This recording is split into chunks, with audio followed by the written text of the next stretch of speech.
மொழிபெயர்ப்பு. மொழிபெயர்ப்பு என்ற சொல்லில் ஒரு தடிமன் உள்ளது. அச்சொல் மொழி மாற்றம் எனும் கலையை சற்றே வன்மையாக பொருள்படுத்துகிறது. அத்தகைய மொழி மாற்றச் சேவையாளர் கண்ணாடி குவளைகளை கழுவி கவிப்பது போல் கவனமாக சொற்களை துடைத்து வேற்றுமொழியில் அமர்த்தும் சாமர்த்தியக்காரர் எழுத்தாளர் ரேவதி அவர்களை கவிஞரின் இரண்டாம் நூலான கூடுதலாய் ஒரு நுழைவுச்சீட்டு பற்றி உரையாற்ற அழைக்கிறோம்.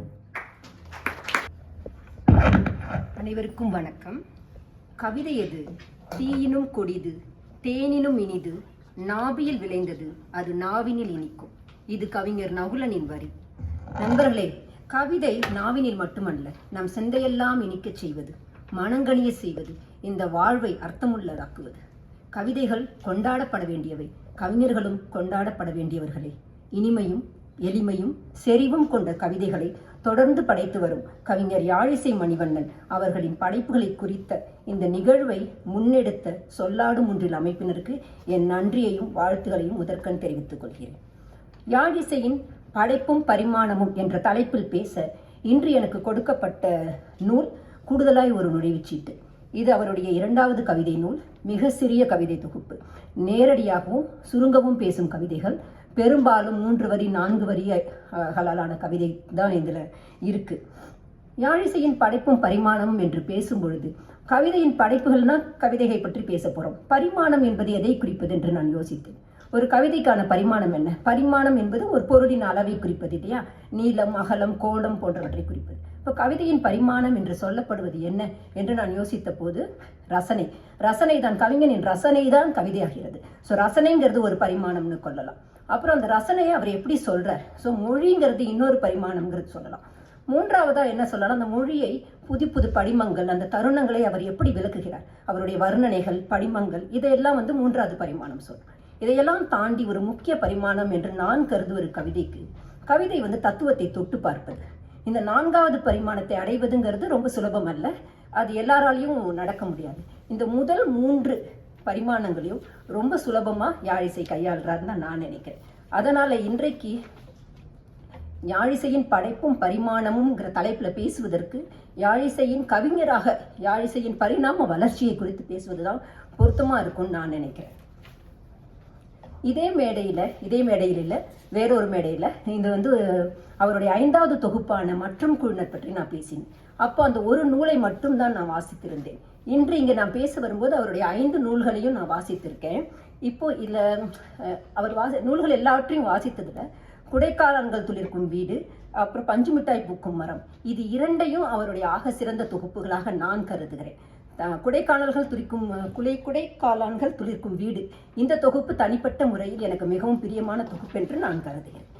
கூடுதலாய் ஒரு நுழைவுச்சீட்டு என்ற இந்த தொகுப்பில் யாழிசை ஒரு கவிஞராக முழுமையாக நிகழவில்லை என்று தான் நான் சொல்லுவேன்.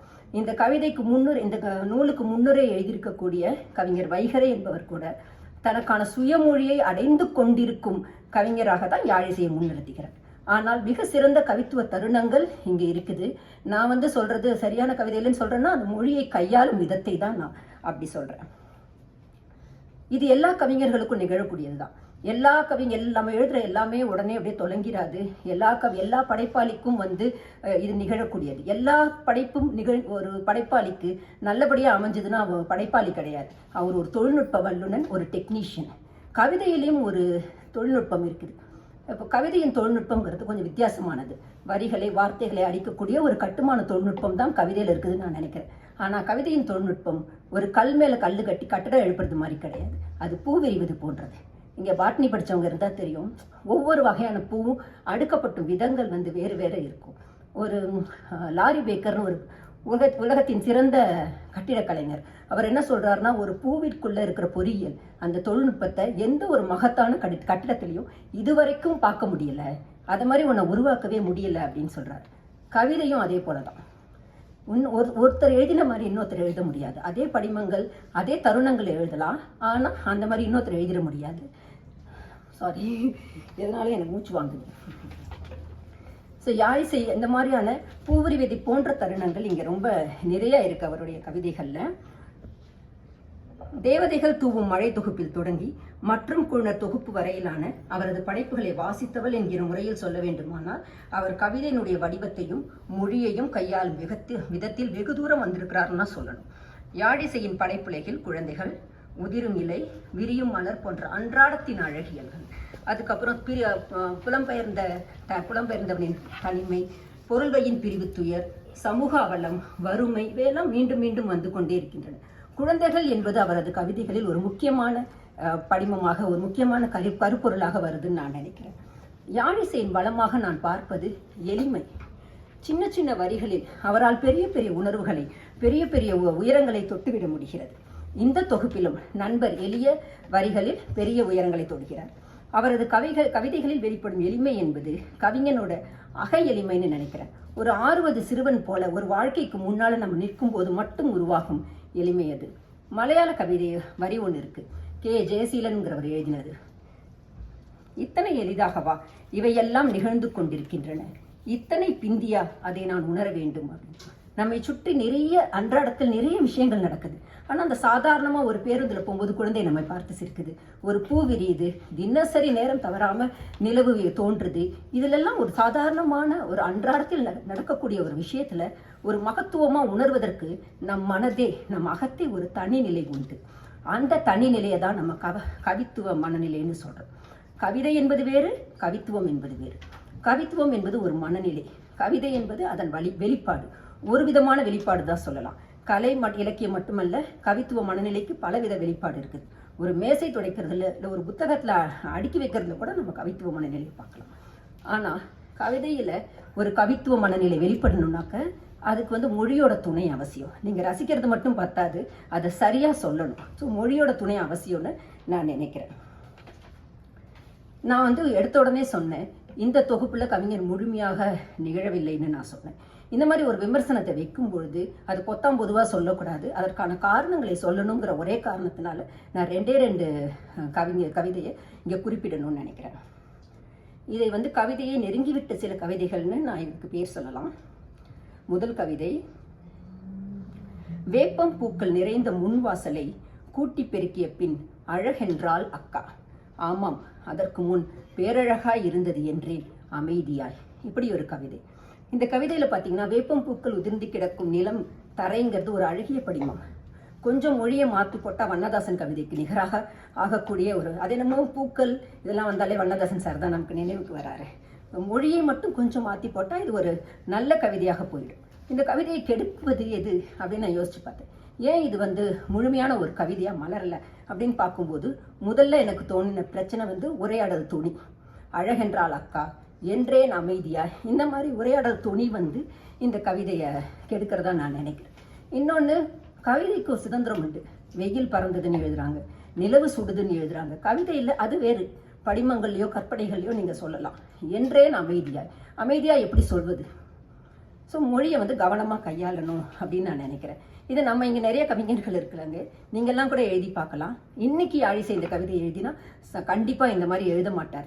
இந்த கவிதையை நான் இங்கே குறிப்பிட காரணம் அவரோட பரிணாம வளர்ச்சி, அவர் எங்கேருந்து எங்கே வந்திருக்கிறாருன்றதை காட்டணுங்கிறதுக்காக தான் நான் குறிப்பிடுறேன். இதை இப்படி கூட எழுதலாம்னா எனக்கு தோடிச்சு. இங்கே நான் கவிஞர் இல்லை, அதனால் மற்றவர்கள் நீங்கள் பொறுத்துக்கணும் தவறாக இருந்ததுன்னா.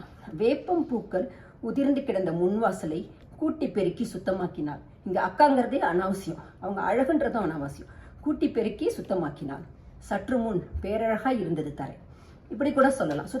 பேரழகாய் இருந்த தரை இப்போ சுத்தமாச்சு, இப்படி கூட இந்த கவிதையை எழுதியிருக்கலாம். இதை விட பெட்டரா இங்கே இருக்கிறவங்க எழுதுவீங்கன்னு எனக்கு தெரியும். ஒரு தேவதச்சனோட கவிதைன்னு நினைக்கிறேன், ஆனால் எனக்கு தெரியல, விக்ரமாதித்யனதாகவும் இருக்கலாம்.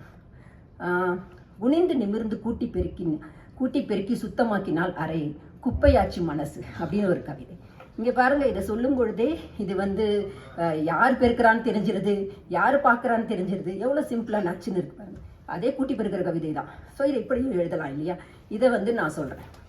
இரண்டாவது கவிதையாக நான் சொல்லக்கூடியது தெரு தெருவாய் ஏந்தப்பட்டு யாசகம் தேடி பெறுகிறது, பெயரில் மட்டும் என்ன மரியாதை திருவோடு.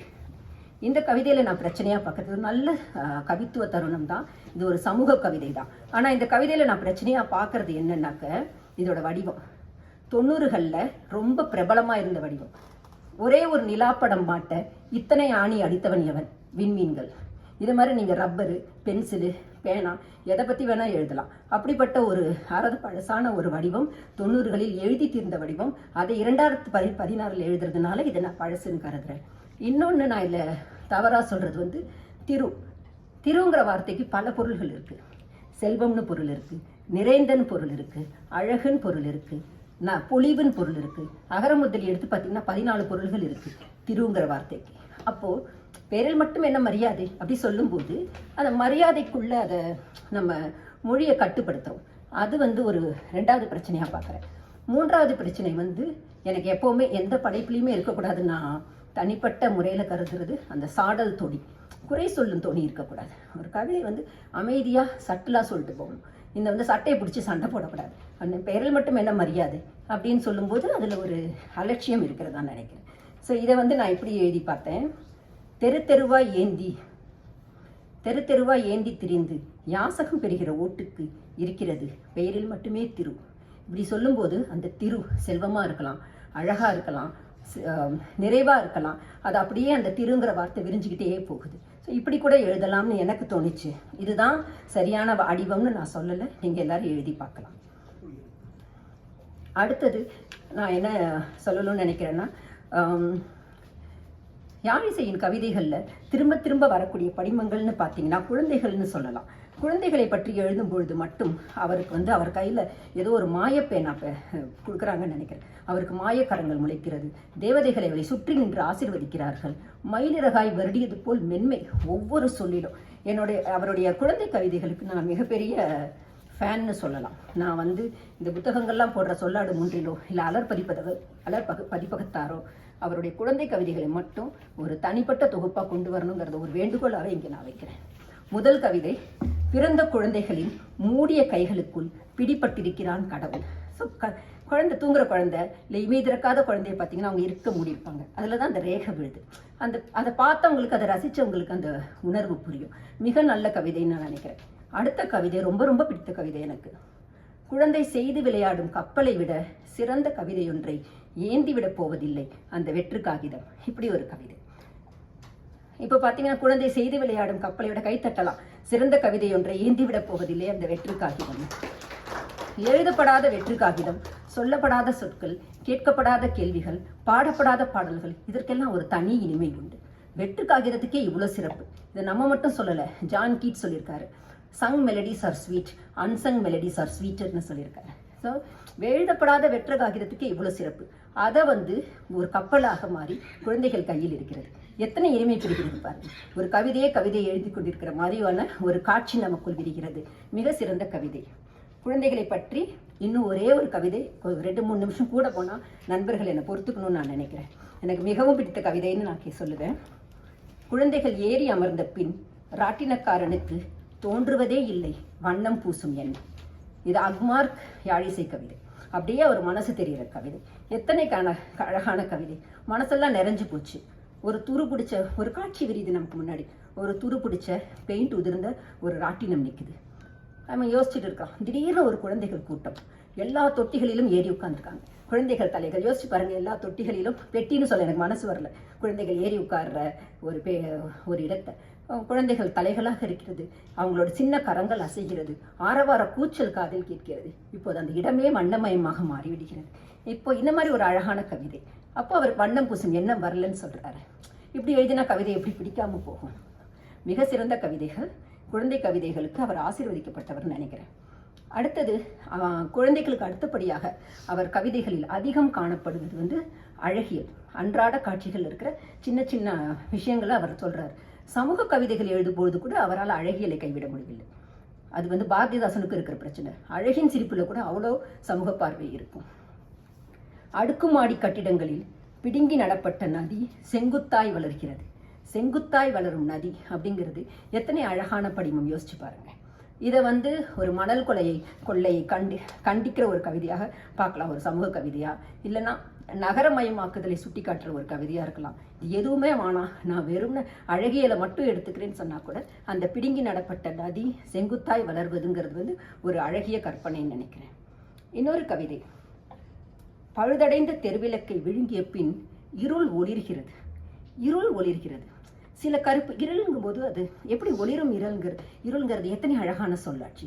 சில கருப்புக்கு ஒரு தனி மதிப்பு உண்டு. இந்த சாமி சிலையை என்ன தடவை உட்கார வச்சா ஒரு பளபளன்னு ஒரு கருப்பு இருக்கும் பாரு, அது மாதிரியான இருட்டு கருப்பு எத்தனை அழகு, மிகவும் பிடித்த கருத்து. இது போல சின்ன சின்ன கவிதை தருணங்கள் அவர்கிட்ட இருக்க அந்த சொல்லாட்சியை நான் ரொம்ப ரசிக்கிறேன். ஒரு பாசி படர்ந்த குளம், அதுல ஒருத்தர் கல் எடுத்து வீசுறாரு. பாசி படர்ந்த குளம் பச்சையா இருக்குது, கல் எடுத்து வீசுறாரு, ஒரு நீர்வளையம் உருவாகுது. அந்த நீர்வளையத்தை கனநேரத்து நிலவு என்கிறார். நிலவுன்னு சொல்லிடலாம், வட்டமா இருக்கிறதுனால திரும்பவும் மறையும் இல்லையா, நீர்வளையம் தண்ணி திரும்ப சமாதானம் ஆகும் இல்லையா, அதை கனநேரத்து நிலவு என்கிறார். எத்தனை அழகான சொல்லாடல் பாருங்க, மிகவும் பிடித்த கவிதை. படைப்புக்கத்தின் ஒரு கணத்தில் எந்தவித முயற்சியும் இல்லாமல் இதை போன்ற கவிதைகள் நிகழ்கிறது. மொழி கூர்மையும் அழகும் கொண்டதாக அமைகிறது. படிமங்கள் புத்தம் புதிதாக பிறக்கின்றன. மொழியில் அதுவரை இல்லாத தருணங்கள் வாய்க்கின்றன. இது போன்ற ஏராளமான அழகிய தருணங்கள் இந்த சுமாரான சின்ன தொகுப்புலேயே இருக்குது. அப்போ பாருங்க 3-4 அவர் எப்பேற்பட்ட கவிதைகள் எழுதியிருப்பாருங்க. குறைவாலும் என்னை விட கவிதைகளை பற்றி பேச தகுதி வாய்ந்த நல்ல கவிஞர்கள் இங்கே அமர்ந்திருக்கிறதுனாலும் நான் அதிகமாக அந்த கவிதைகளை குறிப்பிடலை. சகோதரர் தன்னுடைய மனதை அன்றாடத்தின் தூசிப்படியாமல் பார்த்துக்கணும்னு நான் கேட்டுக்கிறேன். அவருக்குள்ள இருக்கிற அந்த 6 வயசு சிறுவனை அவர் தொலைச்சிடவே கூடாது. அதுதான் அவரை கவிதை எழுத வைக்குது. இன்னொரு முக்கிய தகவல், இந்த தொகுப்புல இந்த ஜிமிக்கி போட்ட பெண்கள், இந்த டாட்டூ அணிந்த பெண்கள், அவர்களை பற்றிய கவிதையெல்லாம் இல்லை. இப்போதான் தம்பிக்கு ஏதோ சேர்க்க சரியில்லை, ஒரே காதல் கவிதையை எழுதி யாழிசையின் கவிதைகளில் வெளிப்படுவது அவருடைய மனசு. மழை பெய்த நிலமாய் நெகிழ்ந்த ஒரு மனசு அந்த கவிதைகளில் வெளிப்படுது. அதை கடினப்படுத்திவிடும் எதுவும் அவர் வாழ்வில் நிகழக்கூடாது என்று இறைவனை பிரார்த்தித்துக் கொண்டு என் உரையை முடிக்க நன்றி, வணக்கம்.